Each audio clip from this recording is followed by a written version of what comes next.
Je dirais au niveau du magasin, ça se passe correctement malgré tout. Il a fallu tout réorganiser au niveau des livraisons, des approvisionnements, de la mise en place, de la réception, du travail de nuit pour les équipes pour essayer d'un maximum d'éviter le contact avec l'ensemble du flux client de la journée, qui reste quand même important. Les gens consomment différemment, viennent moins souvent, mais achètent beaucoup plus en l'occurrence, et se jettent pour l'instant toujours sur les produits de première nécessité.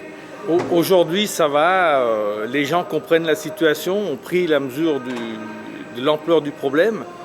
La panique a souvent pris le dessus. Et bon, la situation redevient petit à petit normale, on va dire, entre guillemets.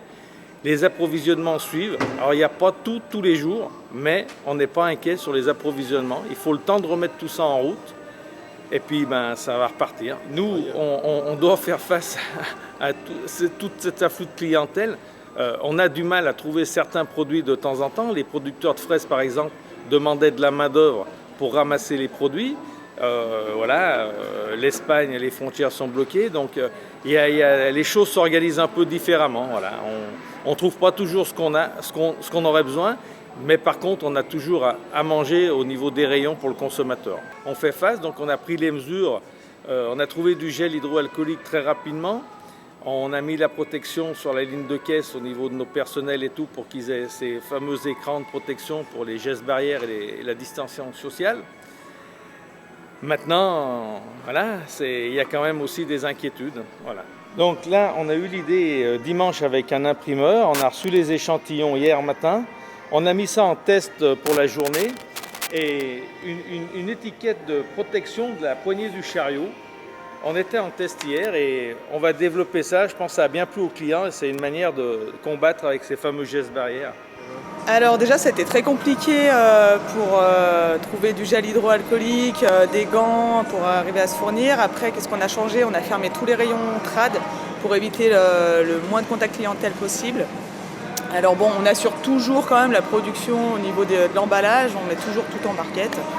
Et même s'il y a des clients qui veulent passer une commande ou n'importe, on est toujours joignable par téléphone, on leur met sous vide pour qu'ils aient de quoi se nourrir. Maintenant, je pense que les gens n'ont pas vraiment encore pris conscience parce que des fois, même si on fluidifie à l'entrée, dans le rayon fruits et légumes, si tout le monde va se retrouver comme ça, nous on essaye entre le personnel déjà de respecter cette zone-là et que ça soit aussi avec les clients, toujours à parler au minimum 1 mètre, 1,50 m.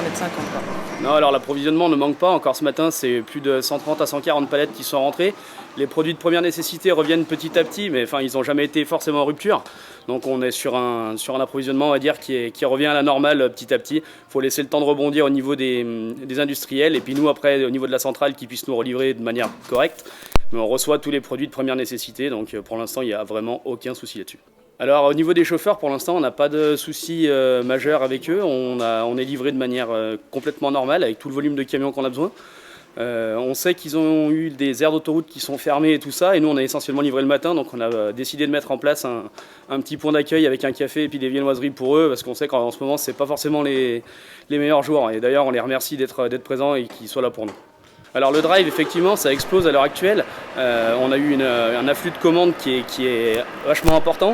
On a fermé les rayons traditionnels du magasin pour préserver nos équipes et tout ça au niveau du contact de la clientèle. Donc on a décidé, et mes salariés également sont proposés d'aller aider et renforcer les équipes qui sont de nuit pour l'épicerie et puis pour le drive essentiellement, donc toute la journée ainsi que toute la nuit, pour préparer un maximum de commandes pour répondre au meilleur des besoins des clients. Le comportement des clients aujourd'hui, c'est pas le comportement qu'on a l'habitude d'avoir. On a un magasin qui est hyper chaleureux, hyper familial. Aujourd'hui, tout le monde prend ses distances et je vous encourage à les prendre. Donc voilà, on attend que ça revienne à la normale, mais pour l'instant les clients ça va, ça se passe super bien. On fabrique, on livre, on attend les commandes et là on a monté un drive à la ferme pour essayer de s'en sortir un petit peu et d'essayer de rattraper les marchés qu'on ne fait plus. Mais heureusement qu'on a nos magasins. Ils prennent leur temps, du coup c'est plutôt tranquille. Pas trop de gens embêtants, du coup ça va. Là-dessus, tout le monde, je pense avec les circonstances, on est plutôt tous indulgents, on va dire. On a Nadine qui nous a renforcé, qui est sur l'équipe Drive, qui est de l'équipe Station, vu qu'on l'a fermé partiellement.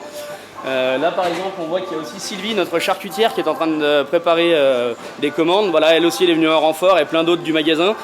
Voilà, moi aussi je tenais à remercier mes équipes, j'ai vraiment une équipe formidable. Tout le monde est soudé, c'est vraiment super. Merci à eux d'être là. Et Ça fait vraiment plaisir d'évoluer dans ce cadre-là d'entreprise avec des personnes formidables.